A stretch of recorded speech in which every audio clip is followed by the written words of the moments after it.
গণপরিবহন ব্যবস্থাপনায় আগের মতোই নৈরাজ্য, একে অপরকে দুষছে চালক মালিক। অসুস্থ প্রতিযোগিতা বন্ধে ড্রাইভারদের মাসিক বেতন দেওয়ার তাগিদ। এখন টাকা পরিপূর্ণ দিতে হইব, আর যদি না দেয় তাহলে তুমি না বাবা চাবিটা থুয়া যাও, আরেক ড্রাইভারে দিব। কাউন্টার ভিত্তিক টিকেটের মাধ্যমে তাইলে আপনি বেসিক বেতন দিতে পারবেন, ট্রিপ হিসেবে বেতন দিতে পারবেন এবং টার্গেট দিন গাড়ি চালাতে পারবেন। প্রবাসীদের জন্য বিমানবন্দরে বিশেষ লাউঞ্জ উদ্বোধন। কপ সম্মেলনে যোগ দিতে আজারবাইজান গেলেন প্রধান উপদেষ্টা। নির্বাচনের আগে সংস্কারকে গুরুত্ব দিচ্ছে সরকার, আবারও জানালেন উপদেষ্টা রিজওয়ানা। কক্সবাজারের শেখ মুজিব জনপ্রশাসন একাডেমির ৭০০ একর বনভূমির বরাদ্দ বাতিল। অরফানেজ ট্রাস্ট মামলায় খালেদা জিয়ার সাজা স্থগিত করলেন আপিল বিভাগ। এতিমের টাকা আত্মসাতের অপবাদ দিয়ে নিন্দনীয় অপরাধ করেছিলেন শেখ হাসিনা, বললেন আইনজীবী। সংসদে দাঁড়িয়ে বলেছে, জনসভায় বলেছে তার বাসায় বেগম খালেদা জিয়া এতিমের টাকা চুরি করেছেন। এই ধরনের নিন্দনীয় অপরাধ করেছেন শেখ হাসিনা। আজও গাজীপুরের মহাসড়কে পোশাক শ্রমিকদের অবস্থান। ৩০ কারখানায় উৎপাদন বন্ধ, উদ্বেগ বাড়ছে উদ্যোক্তাদের মাঝে। ব্যাংকিং খাতে সাইবার আক্রমণের ঝুঁকি, নিরাপত্তা বাড়াতে কেন্দ্রীয় ব্যাংকের নির্দেশনা। অনেক প্রতিষ্ঠানে নেই দক্ষ জনবল।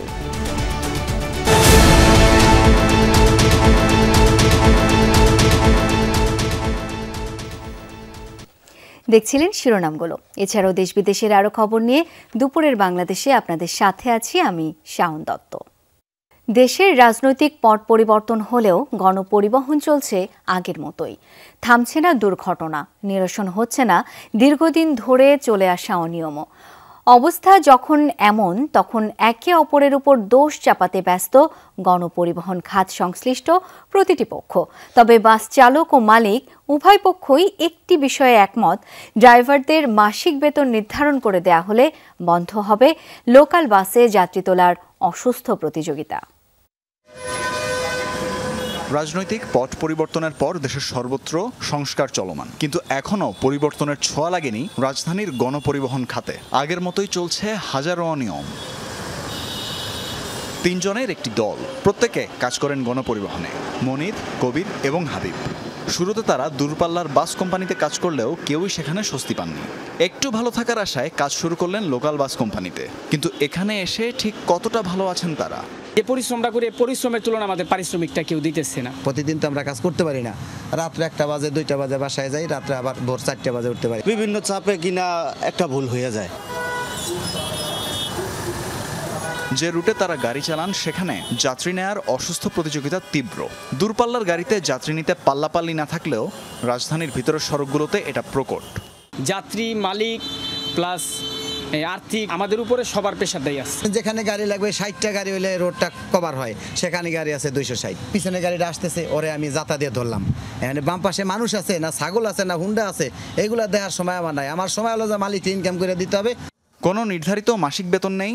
বাস মালিক আর চালকদের মধ্যে চলছে দৈনিক হারের টাকার ভাগ বাটোয়ারা। এখন টাকা পরিপূর্ণ দিতে হইব, আর যদি না দেয় তাহলে তুমি না বাবা চাবিটা থুয়া যাও, আরেক ড্রাইভারে দিব। এই গাড়িটা 10 মিনিট আগে ছাড়ছে, আরেকটা গাড়ি পিছনের 10 মিনিট পরে ছাড়লে কিন্তু আর রোড ওই গাড়িটা ভাড়াবাড়ি হবে না। মহাজনগণ মনে করেন আমরা ইনকাম বেশি দিতে হয়, ওই যে কয় তার চান্দা লাগে না, তাহলে এখানে কিছু ধরে দে। এমন অবস্থায় কম বিপদে নেই সড়কে থাকা পথচারী আর যাত্রীরা। মালিক সমিতি আছে তাদের দোষ, এটা তারাই এটা একটা ইয়া করছে। ওরা 2-1 টাকা কামানোর জন্য লাইসেন্স ছাড়া এই যে গাড়ি যাইতেছে, দেন কি অবস্থা, ইন্ডিকেটার নাই, ব্রেক নাই, কিচ্ছু নাই, গাড়ি উড়া চালা ক্যাম্পে টাকা কামাইবে সেই দান্ডা থাকে। বিভিন্ন চাপে ড্রাইভার হেল্পারদের নাকাল হওয়ার দশা হলেও মালিক পক্ষরা উল্টো তাদের উপরই দায় চাপান। ড্রাইভার ইনকাম করে সারাদিন গাড়ি চালা, যে টাকাটা তারা খরচ বাদ দিয়ে, তেল খরচ বাদ দিয়ে, তারপর তাদের বেতন রাখা, খাওয়ার খরচ বাদ দিয়া, তারপরে তারা মালিক রেখে যতটুকু টিকে দর কষাকষি করে দেওয়া হয়। 200 টাকা বেশি চালে ওটা জারি নেই যে আপনার চাবি আপনি বুঝে নেন, আমরা গাড়ি চালাবো, আপনি পারলে অন্য ভালো ড্রাইভার দিয়ে দেন, তখন মালিকের জিম্মি, মালিক তো গাড়ি চালাতে পারে না। তবে মাসিক বেতন বেঁধে দেওয়ার পক্ষে বাস মালিক আর চালকরা। এর পরও কেন এটা কার্যকর হচ্ছে না? গাড়ি চালাতে বাংলাদেশে ঢাকা শহরে আপনার কাউন্টার ভিত্তিক টিকেটের মাধ্যমে তাইলে আপনার বেসিক বেতন দিতে পারবেন, টিপ হিসেবে বেতন দিতে পারবেন এবং টার্গেট বিহীন গাড়ি চালাতে পারবেন। বিদ্যমান সংকট নিরসনে সব পক্ষের সমন্বয়ের উপর জোর দিয়েছে বিআরটিএ। ড্রাইভারদের একটা তাড়াহুড়া থাকে, তাদের টাকাটা ইনকাম করার জন্য পরিবহন কোম্পানির যে মালিকরা তাদেরকে নিয়ে আমি বসবো এবং তারা অবশ্যই এটার একটা ইয়েতে আসতে হবে যে ড্রাইভারদেরকে বেতনমুক্ত করতে হবে, তাদেরকে দৈনিক ভিত্তিতে দিয়ে গাড়ি চালানো যাবে না। দেশের সর্বত্র যে সংস্কার প্রক্রিয়া চলমান তার ছোঁয়া লাগবে গণপরিবহন ব্যবস্থায়, এমনটাই আশা সবার। তানফির মৌসুম, যমুনা নিউজ, ঢাকা। দর্শক, এই বিষয়ে আরো জানবো সহকর্মী আরিফুর রহমান সবুজের কাছ থেকে। মতিঝিল এলাকায় রয়েছেন তিনি। সবুজ, সপ্তাহের দ্বিতীয় কর্মদিবস, কেমন দেখছেন সড়কে যান চলাচল ব্যবস্থা?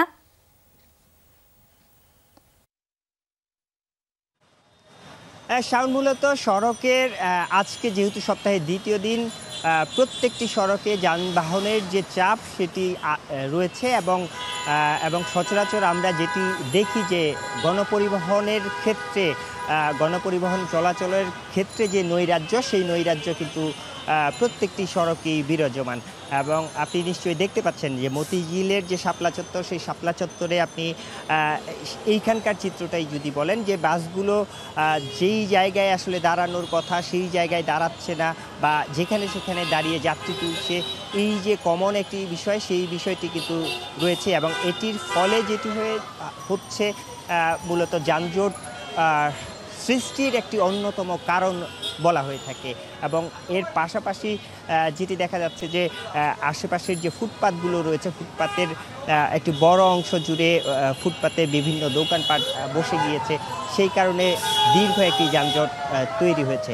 তবে যেই জায়গাটি একেবারে বলা যায় যে এই যানবাহন বা গণপরিবহন চলাচলের যে নৈরাজ্যের যে জায়গাটি, সেই জায়গাটি যদি ঠিকঠাক মতো তাদের সুশৃঙ্খলভাবে চলাফেরার যে জায়গাটি বা যেখানে বাস স্টপেজ, সেই জায়গায় যদি দাঁড়িয়ে যাত্রী উঠানামা করে, তাহলে এক ধরনের শৃঙ্খলা ফেরানো যাবে এবং যানজটের যে জায়গাটি, নগর জুড়ে যে যানজট, সেই যানজটের পরিমাণও অনেকটাই কমবে। আপনি নিশ্চয়ই দেখতেও পাচ্ছেন যে রাস্তার উপরে শত শত বাস দাঁড় করিয়ে রাখা হয়েছে এবং সড়কের অর্ধেক অংশ জুড়ে এই বাসগুলো দাঁড়ানো রয়েছে, যার ফলে একটি লেনের অর্ধেক অংশ জুড়ে অন্যান্য যে যানবাহনগুলো রয়েছে সেই যানবাহনগুলোকে চলাচল করতে হচ্ছে। এবং এই কারণেই মূলত বেশিরভাগ ক্ষেত্রে যে যানজটের কারণ, অন্যতম বড় যেই কারণ, সেই কারণটি এইটিকে হিসাবে বলা যায় যে, কিন্তু এই সব অব্যবস্থাপনা দেখার জন্য যে ট্রাফিক ব্যবস্থাপনা, ট্রাফিক পুলিশের যে দায়িত্ব, সেগুলো আসলে দেখার মতো সড়কে আমাদের সামনে কাউকে চোখে পড়েনি। সবুজ, ধন্যবাদ আপনাকে। COP29 সম্মেলনে যোগ দিতে আজারবাইজানের উদ্দেশ্যে ঢাকা ছেড়েছেন প্রধান উপদেষ্টা ডক্টর মোহাম্মদ ইউনূস। রওনা দেওয়ার আগে ডেডিকেটেড লাউঞ্জ উদ্বোধনে অংশ নেন ডক্টর মোহাম্মদ ইউনূস। হযরত শাহজালাল আন্তর্জাতিক বিমানবন্দরে অভিবাসী কর্মীদের জন্য ডেডিকেটেড লাউঞ্জ উদ্বোধন করেন প্রধান উপদেষ্টা। হযরত শাহজালাল বিমানবন্দরে এটি প্রথম প্রবাসী লাউঞ্জ। এখানে বাংলাদেশি অভিবাসী শ্রমিকদের বিশ্রামের জন্য জায়গা এবং সুলভ মূল্যে খাবার পাওয়া যাবে। সুলভ মূল্যে খাবার পরিবেশনের জন্য এতে ভর্তুকি দেবে সরকার। প্রধান উপদেষ্টা বলেন, প্রবাসী শ্রমিকরা দেশ গড়ার কারিগর। জুলাই আগস্টের গণ অভ্যুত্থানে তারা বড় ভূমিকা পালন করেছেন, তাই তাদের প্রতি দেশবাসী সবসময় কৃতজ্ঞ।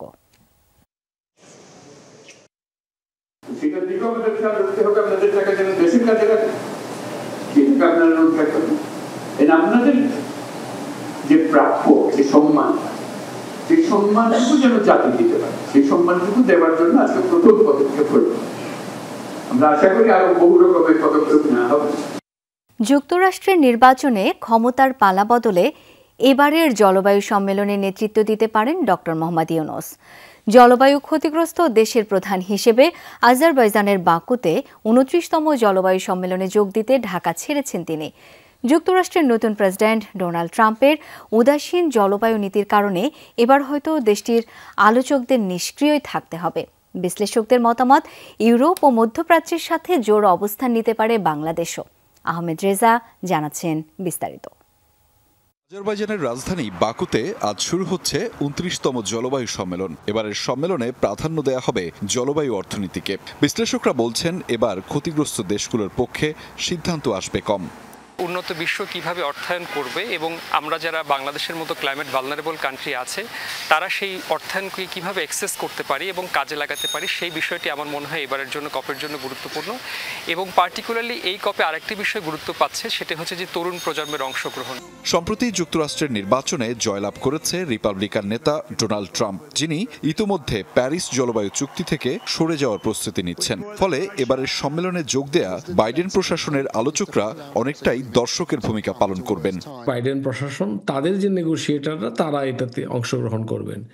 সেই ক্ষেত্রে তারা হয়তোবা বাইডেন প্রশাসনের গৃহীত যে সমস্ত নীতিমালা আছে সেই নীতিমালা অনুযায়ী তারা তাদের সিদ্ধান্তগুলি কথা বলবেন। তবে কতটা জোরালোভাবে বলবেন এটি বলা মুশকিল, কারণ তারা জানে যে জানুয়ারি থেকেই তাদের পরিবর্তন হয়ে যাবে এবং নতুন প্রশাসন আসবে।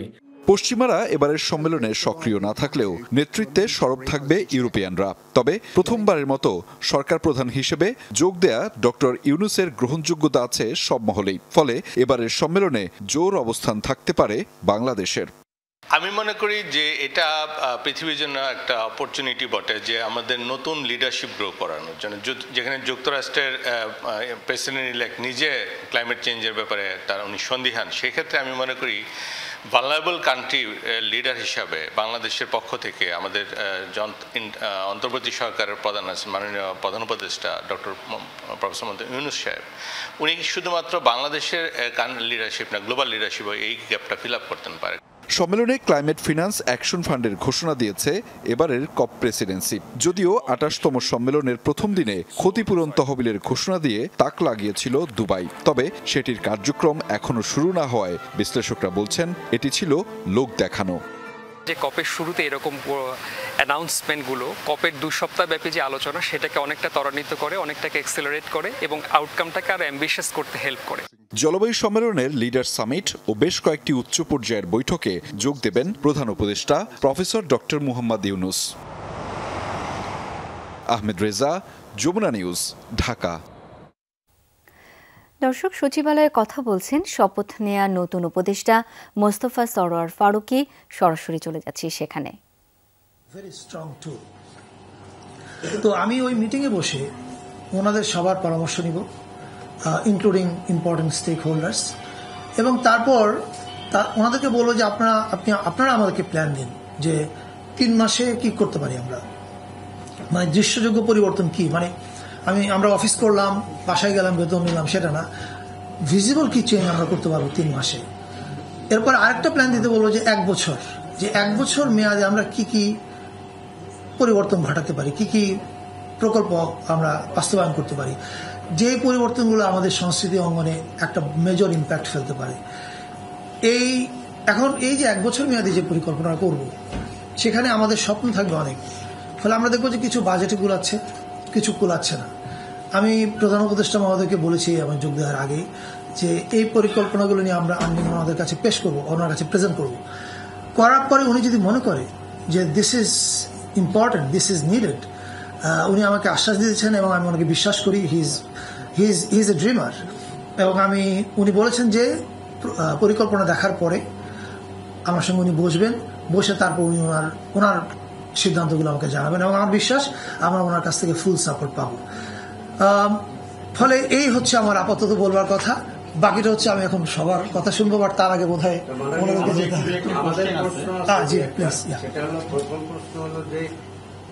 আমরা কিছুদিন আগে দেখলাম যে আপনি তো সংস্কৃতি মন্ত্রণালয়ের দায়িত্ব নিয়েছেন এবং সংস্কৃতি মন্ত্রণালয়, সেখানে দেখলাম শিল্পকলা একাডেমিতে নাটক বন্ধ করে দেওয়া হলো যারা এর বিরোধিতা করছে এবং বলা যায় তারা উগ্রবাদী। এই ব্যাপারে আপনি কি পদক্ষেপ নেবেন? এই যে এই কালচারটা যে আমাদের দেশে আবার বিস্তারিত হচ্ছে, এই ব্যাপারে আপনার একটা পক্ষকে দেখা যাচ্ছে যে সংস্কৃতি, মুক্তিযুদ্ধ এগুলো নিয়ে উগ্রবাদী কিছু তৎপরতা দেখা যাচ্ছে এবং আপনি নিজেও জানেন সংস্কৃতি মানে কি হয়েছে শিল্পকলা একাডেমিতে। এই বিষয়গুলো নিয়ে সার্বিকভাবে আসলে কি বার্তা দেবেন? আমি জানি, আমি বাংলাদেশে জন্ম নিয়েছি, বাংলাদেশে বড় হয়েছি, ফলে আমি জানি এবং সবাইকে চিনিও। আমি শুধু একটা কথা বলতে চাই, এই সরকার কখনোই কোনো শিল্প চর্চার বাধা হয়ে দাঁড়ায়নি, কখনো দাঁড়াবেও না। কিন্তু পাশাপাশি আমাদের কিছু বাস্তবতা মাথায় রাখতে হবে, এটা আমি স্পষ্ট করে বলতে চাই। যারা শিল্পকলা চর্চা করেন, যে খাতেই করেন, তাদেরও রেসপন্সিবল হওয়ার প্রয়োজন আছে। সেটা কীরকম? আমরা জানি জুলাইতে একটা বড় গণহত্যা হয়েছে। এটা এমন না যে জাস্ট একটা সরকার পরিবর্তন হয়েছে, নো, একটা ম্যাস কিলিং হয়েছে। এবং যদি জনতা বিজয়ী না হতো, সিপাহী এবং জনতা তারা যদি বিজয়ী না হতো, তাহলে আজকে আমি এখানে থাকতাম না, জেলে থাকতাম। That is a reality. So শুধু আমার কথা বলছি না, ব্যক্তি আমার কথা না, অনেক মানুষ আক্রান্ত হতেন। এখন যারা জুলাই গণহত্যা চালিয়েছেন তাদের বিচারে সরকার উদ্যোগ নিয়েছে। যারা ফার্স্ট হ্যান্ড অপরাধী তাদেরকে সরকার বিচারের আওতায় আগে আনবে। এখন ফার্স্ট হ্যান্ড অপরাধীকে বাঁচানোর জন্য যারা ফিফথ হ্যান্ড অপরাধী, ওই নাজি আমলে ছিল না যে নাজি পার্টিকে সমর্থন করাও এক ধরনের অপরাধ, 4th গ্রেড 5th গ্রেড অপরাধ। যারা 4th গ্রেড এবং 5th গ্রেড অপরাধী, তারা যদি ফার্স্ট গ্রেড অপরাধীকে বাঁচানোর জন্য এক ধরনের বিশৃঙ্খলা সৃষ্টি করার চেষ্টা করে, তাহলে এটা শিল্পকলার জন্য ভালো কিছু হবে না। শিল্পকলা বলতে টোটাল কালচারাল সিনের জন্য। ফলে আমার সংস্কৃতি কর্মী ভাইদের প্রতি পরিষ্কার আমার আহ্বান যে সরকার সংস্কৃতি বান্ধব, শিল্পের সব শাখা বান্ধব, আপনারা যে যার মতো করে শিল্প চর্চা করেন। কিন্তু আবার বলছি, পতিত ফ্যাসিস্টের বিটিম হয়ে যদি কেউ খেলার চেষ্টা করেন, তাহলে আপনি 5th গ্রেড অপরাধী হলেও, অপরাধী হয়ে ফার্স্ট গ্রেড অপরাধীকে বাঁচানোর চেষ্টা করলে 5th গ্রেড অপরাধীকে আগে ধরা হবে, এরকম কিছু হতে পারে। ফলে আমি মনে করি যে এই পুরো ব্যাপারটা আপনি যেটা বলেছেন, এটা পরিষ্কার একটা প্ল্যানের অংশ, যে প্ল্যানটা বাংলাদেশকে ডিস্টাবলাইজ করার প্ল্যান। এবং এটা বুঝতে আমরা পারি, আমরা এটা বোঝার মতো সক্ষমতা আমাদের আছে। আপনি যে কাজটার কথা উল্লেখ করেছেন, আমি তখন দায়িত্বে ছিলাম। শপথ নেওয়া নতুন উপদেষ্টা মোস্তফা সরোয়ার ফারুকী কথা বলছিলেন সচিবালয়ে, সেখানেই ছিলাম এতক্ষণ। নির্বাচন অন্তর্বর্তী সরকারও চাই, তবে এর আগে সংস্কারকে গুরুত্ব দেওয়া হচ্ছে বলে জানিয়েছেন পরিবেশ উপদেষ্টা সৈয়দা রিজওয়ানা হাসান। বলেন, গণ অভ্যুত্থান নির্বাচনের জন্য হয়নি। সচিবালয়ে পরিবেশ মন্ত্রণালয়ের ব্রিফিংয়ে তিনি বলেন, এই সরকারই সংস্কার কার্যক্রম বাস্তবায়ন করবে কিনা তা বলা যাবে সুপারিশ জমা হওয়ার পর। সৈয়দা রিজওয়ানা বলেন, ডিসেম্বরের সংস্কার কমিশন সুপারিশ জমা দেবে। এর সরকারের 3 মাস হয়েছে মাত্র, রাজনৈতিক দলগুলো এখনই নির্বাচন চাচ্ছে বলে মনে হয় না। এর আগে তিনি জানান, অবৈধভাবে শেখ মুজিব জনপ্রশাসন একাডেমির জন্য কক্সবাজারে 700 একর বনভূমি বরাদ্দ দেওয়া হয়েছিল। পরিবেশ মন্ত্রণালয়ের আবেদনের ভিত্তিতে ভূমি মন্ত্রণালয় এই বরাদ্দ বাতিল করেছে। নির্বাচন, জুলাই আগস্টের গণহত্যা, নিপীড়ন, অত্যাচারের বিচার, সংস্কার, এই 3টাকেই প্রাধান্য দিয়ে এগিয়ে যাচ্ছি এবং রাজনৈতিক দলগুলোর সাথে নিয়মিত মত বিনিময় করছি। নবনিযুক্ত বাণিজ্য উপদেষ্টা শেখ বশিরউদ্দিন বলেছেন, তিনি কোনো মামলার আসামি কিনা তা জানা নেই, কেননা এজাহারে পিতার নামে মিল নেই। শেখ বশির আরও বলেন, যদি তার আসামি হওয়ার বিষয়ে কোনো তথ্য প্রমাণ পাওয়া যায় তাহলে আইনগতভাবে এই বিষয়ে ব্যবস্থা নেবেন। বাণিজ্য উপদেষ্টা দাবি করেন, ছাত্র আন্দোলনের চেতনার সাথে ছিলেন তিনি। আশ্বাস দেন, বাজারে স্বস্তি ফেরাতে কাজ করবেন। ব্যবসায়ী হিসেবে সকল কার্যক্রম থেকে অব্যাহতি নিয়েছেন বলেও জানান নতুন উপদেষ্টা। কোনো প্রতিষ্ঠানের প্রতিনিধিত্ব করতে নয়, বরং মানুষের জন্য কাজ করতে দায়িত্বে এসেছেন বলেও জানান বাণিজ্য উপদেষ্টা। আমি খুব ভালো জানি না, আমাদের লিগ্যাল টিম ব্যাপারটা দেখছে। ওখানে আমার বাবার নামের কিছু সঙ্গতি আছে, কিছু অসঙ্গতি আছে। সো এটাকে আসলে আমি কিনা আমি এখনো খুব নিশ্চিত না আর কি, বাট আমরা নিশ্চিত হলে অফকোর্স এটা লিগালি ফেস করা হবে।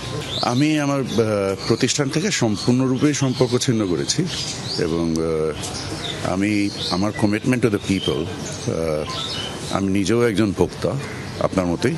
So our target is to work for the people of the country, not for any particular community. I'm not representing here any community. I'm only representing the people of the country. Zia orphanage trust মামলায় খালেদা জিয়ার 10 বছরের সাজা স্থগিত করেছেন appeal বিভাগ। সোমবার ভারপ্রাপ্ত প্রধান বিচারপতি আশফাকুল ইসলামের নেতৃত্বাধীন 3 সদস্যের আপিল বিভাগ এই আদেশ দেন। এদিকে কোনো তথ্য প্রমাণ না থাকলেও রাজনৈতিক কারণে বিএনপি চেয়ারপারসনকে সাজা দেওয়া হয়েছিল বলে জানান তার আইনজীবী জয়নুল আবেদিন। এ সময় ব্যারিস্টার কায়সার কামাল বলেন, খালেদা জিয়া এতিমের টাকা আত্মসাৎ করেছেন এমন বক্তব্য দিয়ে নিন্দনীয় অপরাধ করেছেন শেখ হাসিনা। জিয়া অরফানেজ ট্রাস্ট মামলা নিয়ে রাজনীতিতে জল ঘোলা কম হয়নি। খোদ সাবেক প্রধানমন্ত্রী শেখ হাসিনা বহুবার বলেছেন এতিমের টাকা মেরে খেয়েছেন খালেদা জিয়া। সংসদে দাঁড়িয়ে নানাভাবে এবং সংসদের বাইরে আওয়ামী লীগের নেতারা এ নিয়ে কটাক্ষ করেছেন বিএনপি নেত্রীকে। 2018 সালের 8 ফেব্রুয়ারি এই মামলার দায় নিয়ে তাকে যেতে হয়েছিল কারাগারে। আমাদের কথা বলতে দেওয়া হয় না, মাননীয় স্পিকার। 5 আগস্ট শেখ হাসিনা পালিয়ে যাবার পর পাল্টে যায় দৃশ্যপট। সাজা হওয়ার 6.5 বছর পর রোববার দুদক আইনজীবী বলেন কোনো টাকাই আত্মসাৎ করেননি খালেদা জিয়া। সোমবার খালাসের অনুমতি দিয়ে বিএনপি চেয়ারপারসনের 10 বছরের সাজা স্থগিত করে দেন সর্বোচ্চ আদালত। এই যে সাজাগুলো দেওয়া হয়েছে, এই সাজাগুলোর মধ্যে যে মামলায় সাজা দেওয়া হয়েছে, প্রাথমিক থেকে আমরা বলতে পারি যে মামলায় সাজা দেওয়া হয়েছে এটা একটা ফরমাইশি জাজমেন্ট। প্রথম জাজমেন্টটাই একটা ফরমাইশি জাজমেন্ট, এবং সেই ফরমাইশি জাজমেন্টটাকেই এই আপিল আমাদের অনারেবল হাইকোর্ট ডিভিশন তারা আবার আরেকটা ফরমাইশ সরকারের নির্দেশে হাইকোর্ট ডিভিশন আদেশ দিয়েছেন। এদিকে জিয়া চ্যারিটেবল ট্রাস্ট মামলায় খালাস চেয়ে সাবেক এই প্রধানমন্ত্রীর আপিল শুনানির প্রস্তুতি চলছে বলে জানিয়েছেন তার আইনজীবীরা। ফ্যাসিস্ট রেজিমের পলাতক হাসিনা সংসদে দাঁড়িয়ে বলেছে, জনসভায় বলেছে তার বাসায় বেগম খালেদা জিয়া এতিমের টাকা চুরি করেছেন। এই ধরনের নিন্দনীয় অপরাধ করেছেন শেখ হাসিনা। হাইকোর্ট বিভাগ 5 বছরের সাজা বাড়িয়ে 10 বছর করেছিল, সেটিও স্থগিত হয়েছে। এই স্থগিতের অর্থ হচ্ছে বেগম খালেদা জিয়া এবং ওই মামলায় অভিযুক্ত অন্য কারো বিরুদ্ধে এখন পর্যন্ত কোনো মামলা পেন্ডিং নাই, এটা ধরে নিতে হবে। জিয়া অরফানেজ ও চ্যারিটেবল ট্রাস্ট মামলায় 17 বছরের কারাদণ্ড দেয়া হয় বেগম খালেদা জিয়াকে। এর মধ্যে 2 বছর 1 মাস 17 দিন জেল খাটেন তিনি। এ সময় একাধিকবার জামিন চেয়ে আদালতের দ্বারে দ্বারে ঘুরলেও জামিন মেলেনি। সর্বশেষ করোনা মহামারী জটিল আকার ধারণ করলে 2020 সালের 25 মার্চ নির্বাহী আদেশে মুক্তি দেয়া হয় বিএনপি চেয়ারপারসন খালেদা জিয়াকে। আশিক মাহমুদ, যমুনা নিউজ, ঢাকা। নতুন 4 মামলায় গ্রেপ্তার দেখিয়ে কারাগারে পাঠানো হয়েছে আওয়ামী সরকারের সাবেক মন্ত্রী ডাক্তার দীপুমণি, রাশিদ খান মেনন, শাহজাহান খান, সাবেক এমপি আহমেদ হোসেন, আব্দুস সোবহান গোলাপ সহ 8 জনকে। সকালে ঢাকার চিফ মেট্রোপলিটন ম্যাজিস্ট্রেট আদালতে হাজির করে তাদের গ্রেপ্তার দেখানোর আবেদন করা হয়। পরে শুনানি শেষে তাদের গ্রেপ্তার দেখিয়ে কারাগারে পাঠানোর আদেশ দেন আদালত। এর মধ্যে যাত্রাবাড়ি থানার রফিকুল হত্যা মামলায় গ্রেপ্তার দেখানো হয়েছে আহমেদ হোসেনকে, পল্টন থানার হত্যা মামলায় গ্রেপ্তার দেখানো হয় দীপুমণি, রাশিদ খান মেনন, শাহজাহান খান, আব্দুস সোবহান গোলাপ, আওয়ামী লীগের সাবেক সাংগঠনিক সম্পাদক আহমেদ হোসেন, সাবেক আইজিপি চৌধুরী আবদুল্লাহ আল মামুন, রেজাউল করিম ও কবির হোসেন মিঠুকে। এছাড়া মিরপুরের 2 মামলায় গ্রেপ্তার দেখানো হয় চৌধুরী আবদুল্লাহ আল মামুনকে। ওনারা যখন ক্ষমতায় ছিল তখন তো ওনারা চিন্তা করে নাই, ওনার তো এর থেকে আর খারাপ অবস্থায় আসামিদেরকে ডান্ডা বেড়ে দিয়ে নিয়ে আসছে এবং আসামিদেরকে হাঁটাইয়া 7 তলা 8 তলায় নিয়ে আসছে। তো তখন যখন ক্ষমতা থাকে তখন তাদের থাকে একরকম মুখের ভাষা, আর যখন আসামি হয় তখন তার মুখের ভাষা থাকে আরেক রকম। বাংলাদেশের তারা সাবেক মন্ত্রী, এমপি এবং অসুস্থ এবং সিনিয়র সিটিজেন, তাদেরকে বারবার রিমান্ড চাওয়া হচ্ছে, শুনানি দেখানো হচ্ছে। এতে আইনের সুস্পষ্ট লঙ্ঘন, মানবাধিকার লঙ্ঘন এবং সংবিধানেরও লঙ্ঘন আমরা বিজ্ঞ আদালতের দৃষ্টি আকর্ষণ করেছি। অতি দ্রুত নির্বাচনের দাবি করেছেন বিএনপির স্থায়ী কমিটির সদস্য হাফিজ উদ্দিন আহমেদ। বিপ্লব ও সংহতি দিবস স্মরণে ঢাকা রিপোর্টার্স ইউনিটি মিলনায়তনে মুক্তিযোদ্ধা দলের আলোচনা সভায় এই দাবি জানান। অন্তর্বর্তী সরকারকে উদ্দেশ্য করে বিএনপি নেতা বলেন তাদের প্রধান কাজ ছিল সুষ্ঠু নির্বাচনের মাধ্যমে জনপ্রতিনিধিদের হাতে ক্ষমতা হস্তান্তর করা, কিন্তু যে যায় লঙ্কায় সেই হয় রাবণ। অন্তর্বর্তী সরকারের অবস্থা দেখে তাই মনে হচ্ছে বলে মন্তব্য করেন মেজর হাফিজ। বলেন তারা 20 বছর ক্ষমতায় থাকতে চায়। তাদের উপদেষ্টা পরিষদে আওয়ামী লীগের লোকজন বসে গেছে যারা গণতান্ত্রিক সমাজ বিনির্মাণে বিশ্বাসী নয়। তাদের ব্যাপারে এখনই সতর্ক না হলে সরকার বিপদে পড়তে পারে বলেও হুঁশিয়ার করেন তিনি।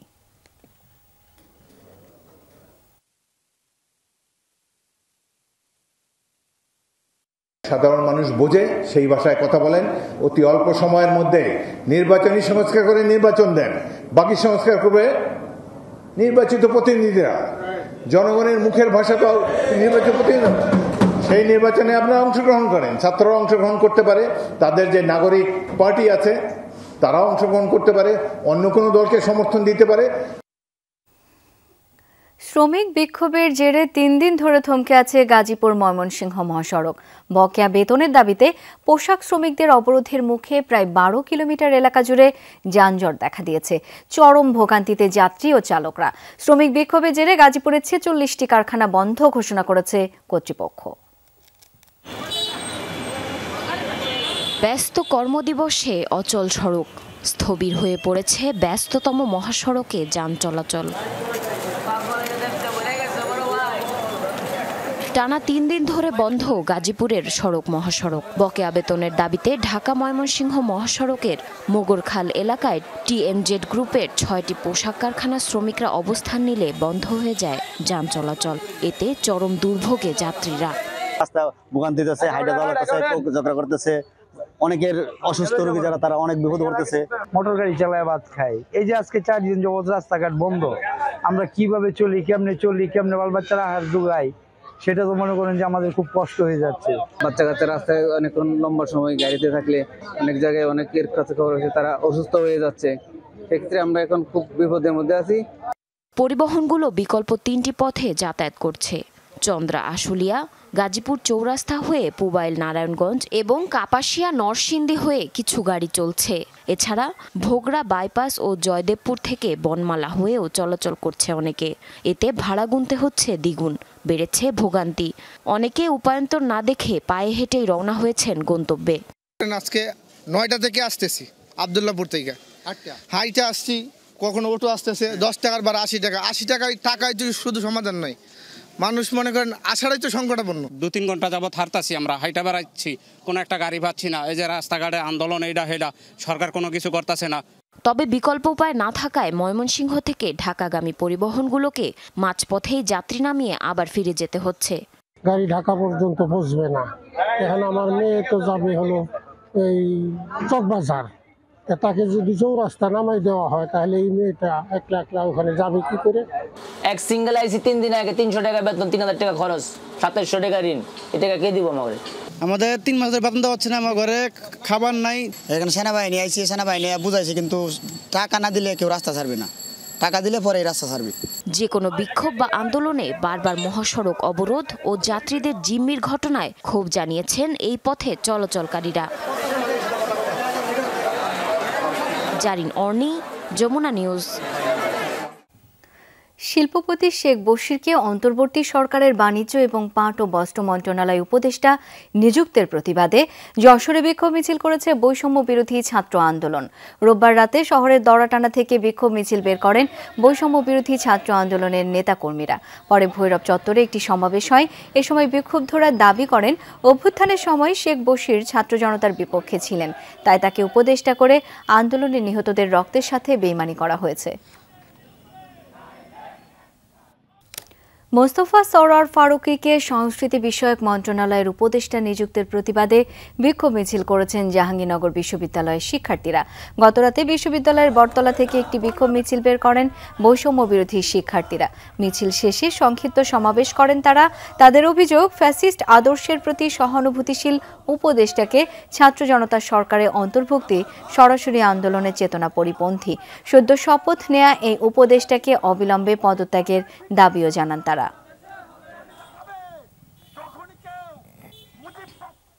সাইবার আক্রমণের ঝুঁকি বাড়ছে ব্যাংকিং খাতে, এজন্য নিরাপত্তা বাড়াতে সতর্ক করেছে বাংলাদেশ ব্যাংক।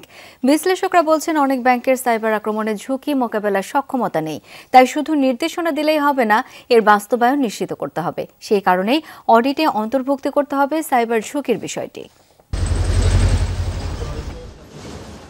ব্যাংকিং লেনদেনে বাড়ছে প্রযুক্তি নির্ভরতা, যে কারণে ব্যাংকে আসার প্রবণতা কমেছে গ্রাহকদের। টাকা বহনের ঝামেলা এড়াতে কার্ডের মাধ্যমে কেনাকাটা করেন অনেকে, আর নগদ টাকার জন্য আছে এটিএম মেশিন। প্রযুক্তি নির্ভরতা বৃদ্ধির সাথে বাড়ছে সাইবার আক্রমণের ঝুঁকিও। সম্প্রতি বেশ কয়েকটি বাণিজ্যিক ব্যাংকের কার্ড থেকে টাকা খোয়া যাওয়ার ঘটনাও ঘটেছে। এই প্রেক্ষাপটে ব্যাংকগুলোকে সাইবার নিরাপত্তা বাড়ানোর নির্দেশনা দিয়েছে বাংলাদেশ ব্যাংক। বাংলাদেশ ব্যাংক মনে করছে যে ব্যাংকগুলো তারা যে সাইবার সিকিউরিটি গ্রহণ করে থাকে, তাদের নিজস্ব সিস্টেমের মধ্যে যে গ্রহণ করে থাকে, এটাকে ওভারকাম করে হয়তো এই ঘটনাটি ঘটছে।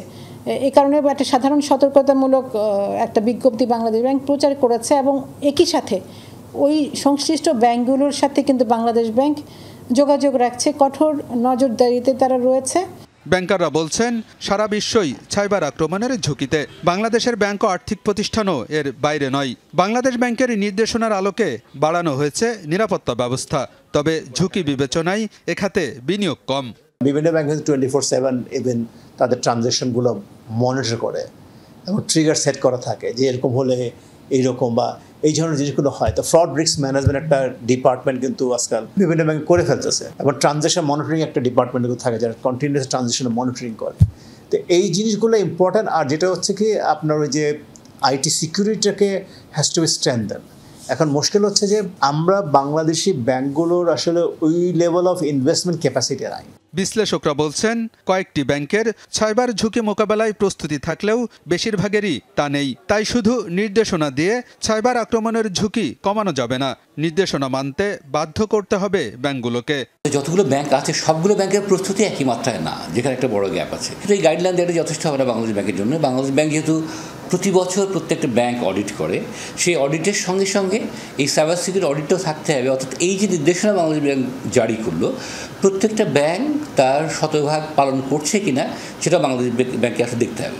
সাইবার ঝুঁকি মোকাবেলায় বিনিয়োগ বৃদ্ধির পাশাপাশি দক্ষ জনবল গড়ে তোলা দরকার বলেও মনে করেন বিশ্লেষকরা। আলমগীর হোসেন, যমুনা নিউজ, ঢাকা। রাজনৈতিক দলগুলোর সাথে সরকারের বোঝাপড়া ডায়ালগে আছে। নির্বাচন নিয়ে রাজনৈতিক দলগুলো যতই বলুক, সরকার চাপহীনভাবে তার কাজ করছে, জানিয়েছেন খাদ্য উপদেষ্টা আলিম ইমাম মজুমদার। সচিবালয়ে এক ব্রিফিংয়ে এমন তথ্য জানান খাদ্য উপদেষ্টা। বলেন, গেল কয়েক মাস দেশ একটি ভিন্ন রকম পরিবেশের মধ্য দিয়ে গিয়েছে। এক সরকারের পতন হয়ে নতুন সরকার গঠন করার এই সময় কিছুটা অস্থিতিশীল থাকে সবখানেই। সেই প্রভাবে চালের দাম বেড়ে গিয়েছিল, সেটা এখন নিয়ন্ত্রণে আছে। জানান, পুরো বাজার প্রক্রিয়ায় একটা চ্যালেঞ্জ, তবে এটাকে নিয়ন্ত্রণ করা কঠিন নয়। মাননীয় প্রধান উপদেষ্টা বলেছেন রাজনৈতিক দলগুলি কনফিডেন্স আছে, তাদের সাথে ডায়ালগে সরকার আছে, কোনো অসুবিধা হচ্ছে। উত্তরাঞ্চল কিন্তু আমাদের আসলে ফুড বাস্কেট, আপনারা জানেন। তো এখানে যদি উত্তরাঞ্চলে যদি আমনটা যদি সেফলি আল্লাহর মধ্যে তুলে ফেলতে পারে, তাহলে আশা করছি যে আমরা বড় রকম কোনো সংকট হবে না, আমরা কাটাই উঠতে পারবো। বাংলাদেশের ডেইরি খাত ব্যাপক সম্ভাবনাময়, তবে এই খাতে সফলতা অর্জনে যেমন সম্ভাবনা রয়েছে, তেমনই রয়েছে নানাবিধ সমস্যা। Fisheries and livestock journalist forum আয়োজিত সেমিনারে বক্তারা এমন মন্তব্য করেন। জাতীয় প্রেস ক্লাবে দেশের ডেইরি খাতের সমস্যা, সম্ভাবনা ও করণীয় বিষয়ক সেমিনারে সংগঠনটির নেতারা আরও জানান, দেশে দুধের উৎপাদন বাড়লেও মাথাপিছু প্রাপ্যতা এখনও অনেক কম।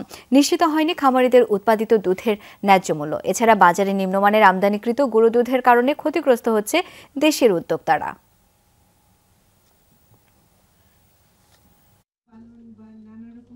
সংস্কার কমিশনের সাথে বৈঠক শেষে এখন কথা বলছেন সাবেক সিইসি আবু হেনা ও সুজন সম্পাদক বদিউল আলম মজুমদার। আমরা এখন সরাসরি সেখানে যাচ্ছি। সেইভাবে নির্বাচন করা, একটা যোগ্য প্রার্থী নির্বাচন করা দরকার। এটাও রাজনৈতিক যত দলগুলো আছে তারা যদি এইদিকে যদি নজর দেন, তাহলে দেশের জন্য কল্যাণ হবে। নির্বাচনের পদ্ধতিগত কোনো পরিবর্তন দরকার আছে কিনা? না, নির্বাচন, আমার ব্যক্তিগত মত হচ্ছে নির্বাচন পদ্ধতির কোনো পরিবর্তনের প্রয়োজন নেই। এখানে আমাদের ফার্স্ট পাস্ট পোস্ট সিস্টেম, এই সিস্টেমই কার্যকর হতে পারে। এটা মানুষের এই সিস্টেমের সঙ্গে পরিচয় আছে এবং এই নতুন কোনো সিস্টেমের আমার মনে করি না যে এখানে যে সমস্ত দেশে এই প্রপোর্শনাল রিপ্রেজেন্টেশন সিস্টেম আছে, এই আনুপাতিক প্রতিনিধিত্ব সিস্টেম আছে, সেই সব দেশে যে এটাকে ভালোভাবে চলছে এটাও কিন্তু মনে করবেন না। এটা আমি নিজে জানি, নেপালে বলুন, ইসরায়েলে বলুন, এসব জায়গাতে ভালো চলছে না। সংসদের ফরম্যাট এটা এই আমাদের যে বর্তমান যে সিস্টেম আছে, এই সিস্টেমই যেটার সঙ্গে মানুষ পরিচিত, এই সিস্টেমই কার্যকর করে দেওয়া দরকার এবং সেইটা হচ্ছে সবচেয়ে বড় কথা।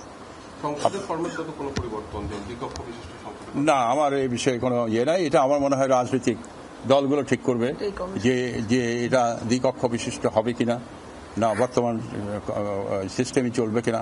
এটা আমার মনে হয় রাজনৈতিক দলের উপর ছেড়ে দেওয়াই ভালো, তারা ঠিক করবে। হ্যাঁ, জনপ্রতিনিধিত্ব আদেশের সুস্পষ্ট কিছু আমি শেয়ার করেছি। হ্যাঁ, সেগুলো বলেছি। হ্যাঁ, আমার কাছে সবচেয়ে বড় কথা আমি একটু আগেই বলেছি যে দেখুন, আইন খালি সংশোধন করলেই হয় না, আইনের প্রয়োগটা দরকার। এই আইনের প্রয়োগ একটা হচ্ছে ইলেকশন কমিশন, এটার proper constitution of the election commission, এটা দরকার যোগ্য লোককে দিয়ে, একটা বোল্ড লোক, স্ট্রং একটা ইলেকশন কমিশন, বোল্ড লোক, কারেজাস লোক, এবং রাজনৈতিক কোনো দলের সঙ্গে কোনো সংশ্লিষ্টতা নেই, এইরকম মানুষের খুব দরকার। কমিটেড লোক, সুনাম সম্পন্ন ব্যক্তির কথা বলছিলেন, সুনাম আছে, এরকম ব্যক্তির দরকার নির্বাচন। রাজনৈতিক সরকারের যদি যোগ্য লোক যদি থাকে, নিশ্চয়ই তারা করতে পারে, না পারবে না কেন? ভারতে করছে না? ভারতেও তো রাজনৈতিক দল আছে, সেখানে তো সুষ্ঠু নির্বাচন হয়। সুষ্ঠু নির্বাচনের জন্য সেই কমিটমেন্ট যদি থাকে, নিশ্চয়ই পারা যায়। এবং প্রয়োজনে তারা নানান ধরনের স্টেপ নিতে পারে, এগুলো খেয়াল রাখা দরকার।